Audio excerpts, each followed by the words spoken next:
Hello friends, ഏവർക്കും പുതിയ വീഡിയോയിലേക്ക് നമസ്കാരം. അങ്ങനെ കാത്തിരിപ്പിനൊടുവിൽ പവി കെയർ ടേക്കർ എന്ന ചിത്രത്തിൻ്റെ ആദ്യ ഷോ കേരളത്തിലെ വിവിധ തിയേറ്ററുകളിൽ അവസാനിച്ച് ചിത്രത്തിൻ്റെ ആദ്യ റെസ്പോൺസൊക്കെ പുറത്തുവന്നുകൊണ്ടിരിക്കുകയാണ്.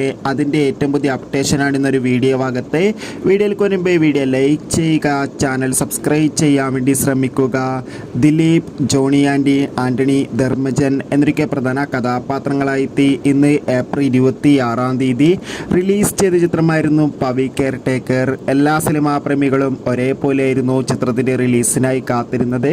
അങ്ങനെ കാത്തിരിപ്പിനൊടുവിൽ ചിത്രത്തിൻ്റെ ആദ്യ ഷോ കേരളത്തിലെ വിവിധ തിയേറ്ററുകളിൽ അവസാനിക്കുമ്പോൾ ചിത്രത്തിന് നല്ല മികച്ച പോസിറ്റീവ് റെസ്പോൺസ് തന്നെയാണ് വന്നുകൊണ്ടിരിക്കുന്നത്. ചിത്രം കാണുന്ന പ്രേക്ഷകർ പറയുന്നത് ചിത്രം ഒരു മികച്ച കോമഡി എൻ്റർടൈൻമെൻ്റ് ആണെന്നും ചിത്രത്തിൽ ദിലീപിൻ്റെ നല്ല മികച്ച അഭിനയം തന്നെ കാണാൻ വേണ്ടി സാധിക്കുന്നുണ്ടെന്നും. എന്തായാലും കാത്തിരിക്കാം ചിത്രത്തിൻ്റെ കൂടുതൽ അപ്ഡേറ്റിനായി. ചിത്രം കണ്ടവരുടെ അഭിപ്രായം കമൻറ്റ് ചെയ്യുക. ബൈ.